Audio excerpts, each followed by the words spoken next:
انمول ایک غریب گھرانے کی لڑکی تھی جو حسن میں اپنا کوئی ثانی نہ رکھتی تھی۔ انمول اور اس کی ماں لوگوں کے گھروں میں کام کیا کرتی تھی۔ اس کا باپ معذور تھا، اس لیے سارا دن وہ گھر میں پڑا رہتا۔ انمول کی عمر 17 سال تھی۔ غریبی کی وجہ سے وہ تعلیم حاصل نہ کر سکی۔ وہ روزانہ صبح سویرے اٹھتی، اپنے گھر کے کام کاج کر کے وہ اپنی مالکن کے گھر چلی جاتی تھی۔ انمول اور اس کی ماں الگ الگ گھروں میں کام کیا کرتی تھی۔ انمول جس گھر میں کام کرتی تھی وہاں صرف 2 میاں بیوی رہتے تھے۔ ان کا ایک بیٹا تھا جس کا نام ارم تھا۔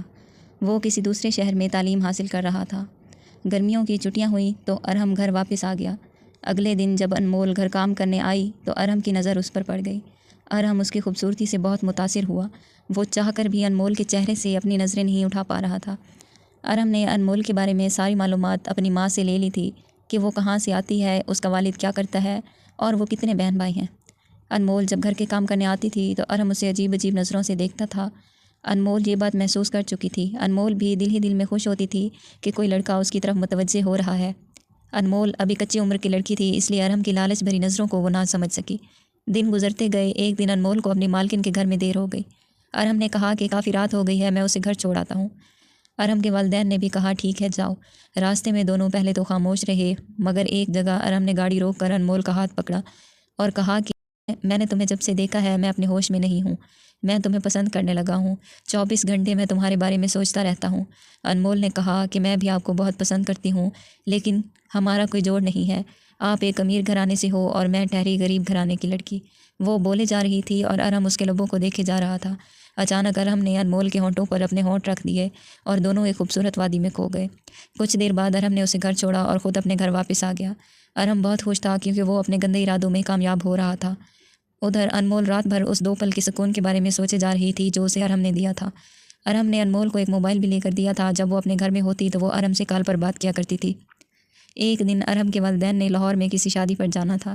ارم بہت خوش ہوا کیونکہ وہ سوچ رہا تھا کہ آج میں اور انمول گھر میں ہوں گے۔ ارم کے والدین جب چلے گئے تو اس نے انمول کو گھر بلا لیا۔ جب وہ گھر آئی تو ارم اسے اپنے بیڈ روم میں لے گیا۔ انمول اس قدر اس کی محبت میں ڈوب چکی تھی کہ وہ خود بھی چاہتی تھی کہ ارم اس کے ساتھ جسمانی تعلقات قائم کرے۔ اس دن ان دونوں کے درمیان شادی کے بغیر میاں بیوی والا رشتہ قائم ہو گیا۔ اس دن کے بعد ارم انمول کو جب دل چاہتا تھا استعمال کرتا رہتا تھا۔ ارم کی چھٹیاں ختم ہونے والی تھی۔ انمول نے ایک دن ارم سے کہا کہ وہ جانے سے پہلے اپنے امی ابو سے ہماری شادی کی بات کرے، لیکن ارم کو تو جو چاہیے تھا وہ اس کو مل چکا تھا۔ وہ اب انمول کو اگنور کرنے لگا تھا۔ انمول سے یہ سب برداشت نہیں ہو پا رہا تھا، اس لیے وہ بار بار ارم کو فون کرتی رہتی کہ ارم تم مجھ سے شادی کب کرو گے؟ تم نے تو کہا تھا جب میں چھٹیوں کے بعد واپس جاؤں گا اپنی بیوی کو ساتھ لے کر جاؤں گا، لیکن تمہاری تو چھٹیاں ختم ہونے والی ہیں اور تم نے تو ابھی تک گھر والوں کے سامنے ذکر تک نہیں کیا میرا۔ ارم انمول کی کالز سے تنگ آ چکا تھا۔ ایک دن غصے میں اس نے انمول سے کہہ دیا کہ میں اور تم جیسی لڑکی سے شادی کروں جو اتنی بد کردار ہے کہ شادی سے پہلے ہی مجھ سے جسمانی تعلقات قائم کر لیے، اور میں تم سے شادی کیوں کروں؟ اپنی اوقات دیکھی ہے؟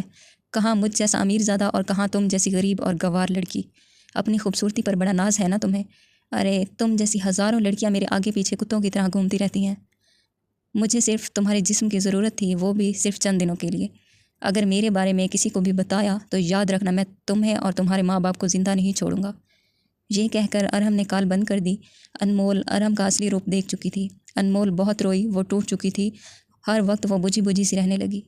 انمول کی ماں کئی دنوں سے اسے اس حالت میں دیکھ رہی تھی۔ ایک دن ماں نے پوچھا کہ انمول بیٹی تم کیوں اتنی دکھی دکھی سی رہتی ہو ہر وقت؟ انمول روتے ہوئے ماں کے گلے لگی اور اپنی ماں کو سب بتا دیا۔ پہلے تو اس کی ماں بہت غصہ ہوئی کہ میری پیٹھ پیچھے اتنے غلط کام کرتی رہی۔ پھر کچھ دنوں بعد اس نے اپنی بیٹی کو سمجھایا کہ ایسے لوگوں کے لیے عزت غیرت کوئی معنی نہیں رکھتی، ان کے لیے پیسہ ہی سب کچھ ہوتا ہے جس کے بل بوتے پر یہ لوگ عیاشیاں کرتے ہیں۔ انمول نے اپنی غلطی کی معافی مانگی اور کہا کہ وہ آئندہ کسی گھر میں بھی کام نہیں کرے گی بلکہ اپنے گھر میں رہے گی۔ اس کی ماں بھی راضی ہو گئی۔ ادھر ارم جب شہر واپس جا رہا تھا تو راستے میں اس کا ایکسیڈنٹ ہو گیا۔ وہ ٹانگوں سے معذور ہو گیا۔ اب ارم اپنے ماں باپ کے ساتھ رہنے لگا تھا۔ اس کی تعلیم کا سلسلہ بھی رک چکا تھا۔ ارم کے والدین چاہتے تھے کہ ارم کے لیے ایک رشتہ مل جائے۔ اس کے لیے انہوں نے ہر جگہ خاندان میں، خاندان سے باہر رشتہ تلاش کیا، لیکن کوئی بھی لڑکی اس سے شادی کرنے کو تیار نہ ہوئی۔ ارم اب دوبارہ انمول کو کالز کرنے لگا تھا، لیکن اب کی بار وہ انمول کو دھوکہ نہیں دے سکتا تھا۔ ارم نے انمول کی بہت منتیں کی کہ مجھ سے شادی کر لو، لیکن انمول نے اس کی ایک نہ سنی اور کہا کہ تمہارے پیچھے تو لڑکیاں کتوں کی طرح بھاگتی تھی، ان سے ہی شادی کر لو اور آئندہ مجھے کال نہیں آنی چاہیے۔ ارم نے ایک دن اپنی ماں کو سب بتا دیا، جو بھی اس نے انمول کے ساتھ کیا تھا۔ اس نے اپنی ماں سے کہا کہ میرے ساتھ جو ہوا وہ میرے گناہوں کی وجہ سے ہوا۔ میں نے انمول کا دل توڑ دیا، یہ جانتے ہوئے بھی کہ وہ کس طرح تڑپ رہی تھی۔ میں اسے چھوڑ کر چلا گیا۔ ارحم نے سوچا کہ اگر میں انمول سے شادی کر لوں تو مجھے معافی مل سکتی ہے ان گناہوں کی، اس لیے ارحم نے اپنی ماں کو انمول کے گھر بھیجا رشتے کے لیے۔ وہ انمول کے گھر گئی۔ اسے پورا یقین تھا کہ انمول کے ماں باپ اس رشتے کے لیے انکار نہیں کریں گے، لیکن جب اس نے رشتے کی بات کی تو انمول اور اس کی والدہ نے فوراً انکار کر دیا۔ انمول نے کہا کہ اگر آپ کا بیٹا آج معذور نہ ہوتا تو کیا آپ ارحم کا رشتہ میرے لیے لے کر آتی؟ ارحم کی ماں نے شرمندگی سے اپنا منہ نیچے کر لیا۔ اگر آپ کو ہماری یہ ویڈیو پسند آئی ہو تو ہماری ویڈیو کو لائک کریں اور ہمارے چینل کو سبسکرائب کرنا مت بھولیں۔